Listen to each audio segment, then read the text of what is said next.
سنا ہوگا میڈیا پر بہت زور شور کے ساتھ ایک بات چل رہی ہے.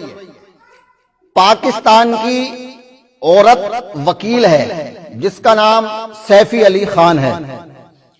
اس نے ایک بیان کیا کہ حضرت فاطمہ الزہرا سلام اللہ علیہا دربار میں گئیں اور ان کو حق نہ ملا، یعنی ان کو انصاف نہ ملا، خالی واپس لوٹ آئیں.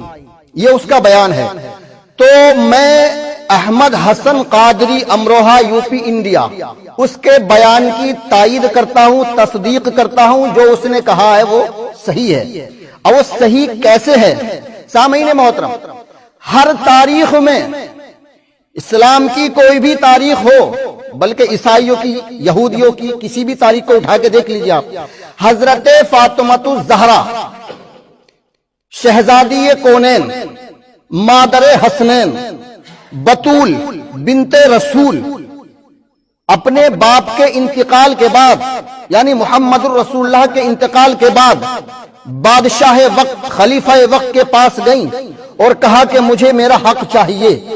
ان کو حق نہیں ملا. سامعین محترم، قرآن، حدیث، تاریخ، اس کو ایک طرف رکھیے گا. یہ ایک الگ موضوع ہے، الگ چیپٹر ہے، الگ میٹر ہے. قرآن، حدیث، تاریخ، اس کو تھوڑی دیر کے لیے الگ رکھ دیجئے گا. نبی کی بیٹی فاطمہ دربار میں گئی، 4 گھنٹے تک کھڑی رہی. کتنے گھنٹے تک کھڑی رہی؟ کوئی توجہ نہیں کی گئی، نہ ان کی عزت کی گئی.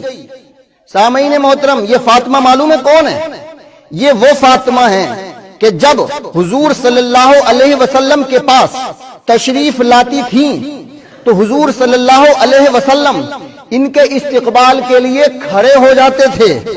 یہ کون نبی ہے؟ یہ نبیوں کا نبی ہے، رسولوں کا رسول ہے، باعث تخلیق کائنات ہے، فخر موجودات ہے، جان کائنات ہے، اصل کائنات ہے. اگر یہ نبی نہ ہوتا تو کچھ بھی نہ ہوتا. جو کچھ بھی ہے اس نبی کے صدقے میں. جب حضور صلی اللہ علیہ وآلہ وسلم معراج کو تشریف لے گئے مسجد اقصی میں، سارے نبی قطار بنائے ہوئے کھڑے تھے، یعنی نبی کا استقبال کر رہے تھے. سارے نبی محمد الرسول اللہ کا استقبال کرتے ہیں اور محمد الرسول اللہ حضرت فاطمہ الزہرا کا استقبال کرتے ہیں. تو جو نبی فاطمہ کا استقبال کرے اس کی فضیلت کیا ہوگی، اس کا مرتبہ کیا ہوگا، اس کی عظمت کیا ہوگی، اس کی رفعت کیا ہوگی. لیکن اسی بیٹی کو دربار میں بیٹھنے کے لیے نہیں کہا گیا، اس کے لیے کوئی کھڑا نہیں ہوا، نہ اس کو بیٹھنے کی جگہ دی. بھئی نبی تو احترام کر رہے ہیں، ان کے استقبال کے لیے کھڑے ہو رہے ہیں، تو پھر آپ کیا ہیں جو نبی کی بیٹی کو کھڑا کر رکھا ہے آپ نے سامنے؟ حاکم کرسی پہ نبی کی بیٹی سامنے کھڑی ہے، تو کیا اتنی جلدی آپ بھول گئے تھے نبی کے احسانوں کو؟ سامعین محترم، فاطمہ الزہرا کا حق تھا یا نہ تھا، یہ الگ میٹر ہے، الگ بات ہے. سامعین محترم، یہ نبی کی بیٹی تھی، کچھ حق تھا یا نہ تھا، لیکن نبی کی بیٹی اپنا حق لینے کے لیے گئی تھی تو کچھ نہ کچھ دینا چاہیے تھا. وَأَمَّا السَّائِلَ فَلَا تَنْهَرْ، اللہ نے ارشاد فرمایا کہ سائل کو جھڑکو مت. یہ تو ایک عام سائل کی بات ہے، لیکن جس کے صدقے میں اللہ نے ساری کائنات کو بنایا، اس نبی کی بیٹی دربار میں آئی ہے اور اس کو کچھ نہیں دیا گیا.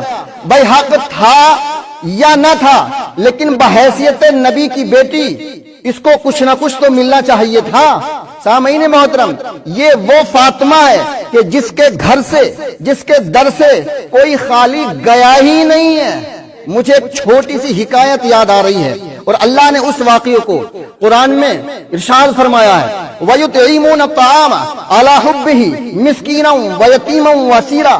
حضرت حسن حسین بیمار ہو گئے، حضور نے فرمایا بیٹی فاطمہ نظر مان لو، 3 دن کے روزے رکھو، تمہارے بیٹے کو شفا مل جائے گی. حضرت فاطمہ الزہرا سلام اللہ علیہ نے نظر مان لی، بیٹوں کو شفا ہو گئی. جب منت پوری کرنے کا وقت آیا تو حضرت فاطمہ نے بھی روزہ رکھا، مولا کائنات نے بھی روزہ رکھا، اور حضرت فضہ جو حضرت فاطمہ کی کنیز تھی اس نے بھی روزہ رکھا۔ روزہ پورا ہو گیا، جب افطار کا وقت آیا تو بس لقمہ توڑ کے کھانے ہی والے تھے۔ دروازے پہ دستک دی کسی نے، سائل نے، کہا کہ میں یتیم ہوں، مجھے کھانے کے لیے کچھ دیا جائے۔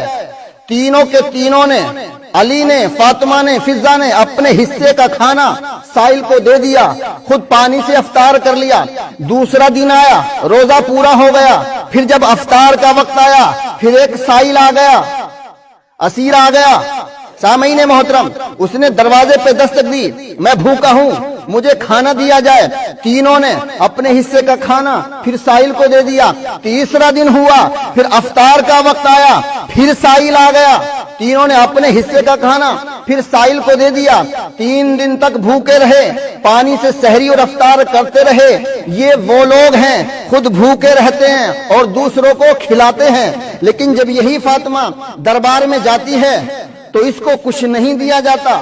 عزیزان ملت اسلامیہ، نبی کا امتی، نبی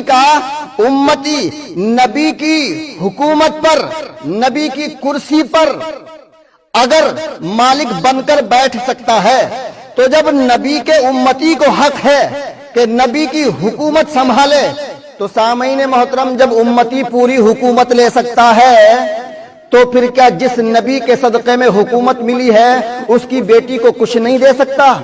حق تھا یا نہ تھا، کچھ نہ کچھ ملنا چاہیے تھا، نہ ملا یہی ناانصافی ہے، نہ ملا یہی غلطی ہے، نہ ملا یہی ظلم ہے۔ تو سامعین محترم، یہ وہ فضیلت والے اہل بیت ہیں کہ جن کی اتنی فضیلت، جتنی ان کی فضیلت کو بیان کیا جائے، تعریف و توصیف کی جائے، وہ کم ہے۔